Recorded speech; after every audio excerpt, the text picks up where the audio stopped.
আসসালামু আলাইকুম। গণজাগরণ কণ্ঠ টিভির পক্ষ থেকে সবাইকে স্বাগতম। আপনাদের সাথে আছি আমি মোহাম্মদ শুভ। বোচাগঞ্জ উপজেলাধীন ১ নং নাফানগর ইউপি বড় সুলতানপুর আবাসন গুচ্ছগ্রামের মীরা কাশশিরির সহযোগিতায় ৩ নং বিবাদী আশা আক্তার আবারও পলাতক। খান মোহাম্মদ আহমজিদ, দিনাজপুর জেলা প্রতিনিধি। ২৩শে এপ্রিল ২৪ ইংরেজি তারিখে দিবাগত রাতে ভোরের দিকে ৩ নং বিবাদী মোছা আশা আক্তার ঢাকার উদ্দেশ্যে পলাতক।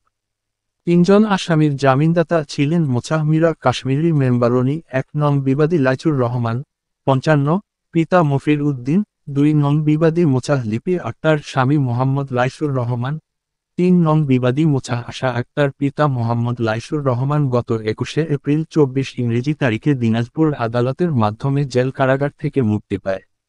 পুনরায় ঢাকা নারায়ণগঞ্জ ফতুল্লা মডেল থানার সংলগ্ন ভাড়াটিয়া বাড়িতে বর্তমান বসবাস করছে ১৩ লাখ টাকা আত্মসাৎকারী দুই ভিকটিম মোছাহ জান্নাতি আক্তার ৪ ও মিম আক্তার ৩কে অপহরণ করে এবং মামলা তুলে নেওয়ার হুমকি দেয়। বোচাগঞ্জ থানার ভারপ্রাপ্ত অফিসার ইনচার্জ মোহাম্মদ আবু বকর সিদ্দিক ওয়ারেন্টের অফিসার এসআই শাখাওয়াতের নেতৃত্বে ১২ এপ্রিল ২৪ ইংরেজি তারিখে ৩ নং বিবাদী মোছাহ আশা আক্তারকে গ্রেফতার করে পলাতক থাকা অবস্থায় ২ মাস ১২ দিন পরে পুলিশ প্রশাসনের প্রচেষ্টায় এবং ১ নং বিবাদী লাইচুর রহমান ও ২ নং বিবাদী মোছাহ লিপি আক্তারকে গত ১৬ এপ্রিল ২৪ দিবাগত রাতে গ্রেফতার হয় পুলিশের হাতে।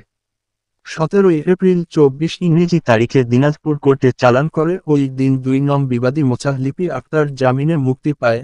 ৩ নং বিবাদী আশা আক্তার ও ১ নং বিবাদী লাইচুর রহমান দিনাজপুর কেন্দ্রীয় কারাগার থেকে গত ২১শে এপ্রিল ২৪ ইংরেজি তারিখে আদালতের মাধ্যমে জেলহাজত থেকে মুক্তি পায়, কিন্তু দুঃখের বিষয় মুক্তি পাওয়ার পর ওই দুই ভিকটিম শিশু কন্যাকে জিম্মি করে মামলা তুলে নেওয়ার আবারও হুমকি দেয়। ওই রাতে আনুমানিক রাত ১০টার পরে বাদী মোহাম্মদ আহমজিদ খান গুচ্ছগ্রাম আবাসনে ১৩ লাখ টাকা সহ ওই দুই ভিকটিম শিশু কন্যাকে উদ্ধার করতে গেলে ১ নং বিবাদী লাইচুর রহমান, ২ নং বিবাদী মোছাহ লিপি আক্তার ও ৩ নং বিবাদী মোছাহ আশা আক্তার মেরে ফেলানোর উদ্দেশ্যে ঝাঁপিয়ে পড়ে বাদী মোহাম্মদ আহমজিদ খানের উপরে দেশি অস্ত্র এবং লাঠির সোঁটা দিয়ে আঘাত করার চেষ্টা করলে ওই ওয়ার্ডে জনপ্রতিনিধি মীরা কাশ্মীরি মেম্বারনি রক্ষা করার চেষ্টা করে, কিন্তু ওই ৩ জন বিবাদী আসামিদের জামিনদাতা হয়ে পালানোর সুযোগ করে দিল। ১৩ লাখ টাকা আত্মসাৎকারী মোছাহ আশা আক্তারকে কত টাকার ঘুষের বিনিময়ে মীরা কাশ্মীরি মেম্বারনি পালানোর সুযোগ করে দিল, এই নিয়ে সচেতন মহলের ক্ষোভ প্রকাশ করেছেন।